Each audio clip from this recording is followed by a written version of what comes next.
നമസ്കാരം. എല്ലാ ദിവസവും രാവിലെയുള്ള പ്രീ മാർക്കറ്റ് റിപ്പോർട്ടിലേക്ക് കിടക്കാം.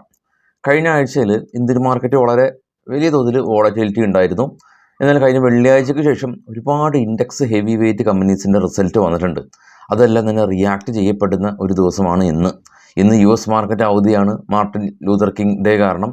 എന്നാൽ കഴിഞ്ഞ ആഴ്ചയിലെല്ലാം തന്നെ US മാർക്കറ്റ് വളരെ പോസിറ്റീവായ രീതിയിലാണ് ട്രേഡ് നടത്തിയിട്ടുള്ളത്. ട്രംപ് വൈറ്റ് ഹൗസിലേക്ക് തിരികെ വരികയാണ്.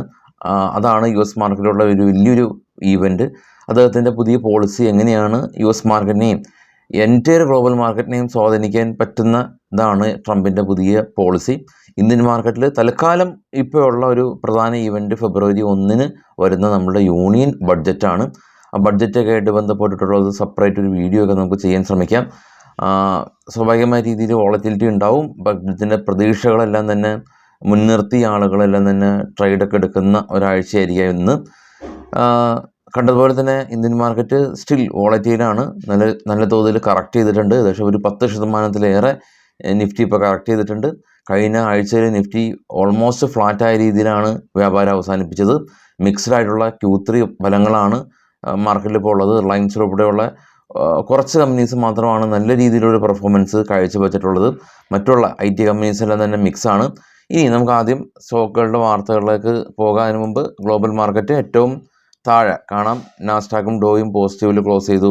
യൂറോപ്യൻ മാർക്കറ്റ് ഏറ്റവും താഴെ പോസിറ്റീവിൽ ക്ലോസ് ചെയ്തു. ഏറ്റവും ടോപ്പിൽ നോക്കുകയാണെങ്കിൽ ബിറ്റ്കോയിൻ 3300. ഏഷ്യൻ മാർക്കറ്റ് ഇപ്പോൾ ട്രേഡ് ചെയ്യുന്നത് ഒരു പോസിറ്റീവ് സെൻറ്റിമെൻറ്റ്സിലാണ് എന്നുള്ളതൊക്കെ തന്നെയാണ് ഇപ്പോഴുള്ള ഗ്ലോബൽ അപ്ഡേറ്റുകൾ. കൂടാതെ തന്നെ US മാർക്കറ്റിൽ ലിസ്റ്റ് ചെയ്ത ഇന്ത്യൻ കമ്പനികളുടെ പ്രകടനം നോക്കുമ്പോൾ അതും ഇൻഫോസിസ് 1.76%. എന്നാൽ വിപ്രോ നല്ല റിസൾട്ട് കാരണം ഏകദേശം 4% റാലി രേഖപ്പെടുത്തി 4% ഇടിഞ്ഞു. ഒരു പ്രത്യേക അവസ്ഥയിലാണുള്ളത്. അതായത് ഉണ്ടാക്കിയ ഗെയിനെല്ലാം തന്നെ വിപ്രോ എക്സ്റ്റൻഡ് മാർക്കറ്റ് അവേഴ്സിൽ കുറഞ്ഞിട്ടുണ്ട്. റിലയൻസ് 1.5% ഒരു റാലിയൊക്കെ തന്നെ ഉണ്ടാക്കിയിട്ടുണ്ട്. ഇനിയിപ്പോൾ ഇന്നത്തെ പ്രധാനപ്പെട്ടിട്ടുള്ള റിസൾട്ടിൻ്റെയും ശ്രദ്ധാകേന്ദ്രമായിട്ടുള്ള സ്റ്റോക്കുകളുടെയൊക്കെ കാര്യം എടുക്കുകയാണെങ്കിൽ കൊട്ടാക് ബാങ്ക് നെറ്റ് പ്രോഫിറ്റ് 10% ഉയർന്നു. RBL ബാങ്ക് നെറ്റ് പ്രോഫിറ്റ് എന്നാൽ 82% ഇടിഞ്ഞു. Jio finance net profit almost ഫ്ലാറ്റാണ്. ഡിക്സൺ ടെക് കമ്പനി ഇവർ KHY ഇലക്ട്രോണിക് കമ്പനിയായിട്ട് ഒരു പുതിയ ബിസിനസ് കോൺട്രാക്റ്റ് സൈൻ ചെയ്തു. ഇൻഡസൻഡ് ബാങ്കിൻ്റെ CFO റിസൈൻ ചെയ്തതായിട്ടുള്ള ന്യൂസ് ഉണ്ട്. Gland Pharma US drug control authority inspection നടത്തി. അപ്പോൾ എസ്റ്റാബ്ലിഷ്മെൻറ്റ് ഇൻസ്പെക്ഷൻ റിപ്പോർട്ട് കിട്ടിയിട്ടുണ്ട് ഇവരുടെ ഹൈദരാബാദ് പ്ലാന്റിന്. ഹിറ്റാച്ചി എനർജി കമ്പനി ഇവർ ഫണ്ട് റൈസ് ചെയ്യുന്നുണ്ട് 4200 കോടി രൂപ.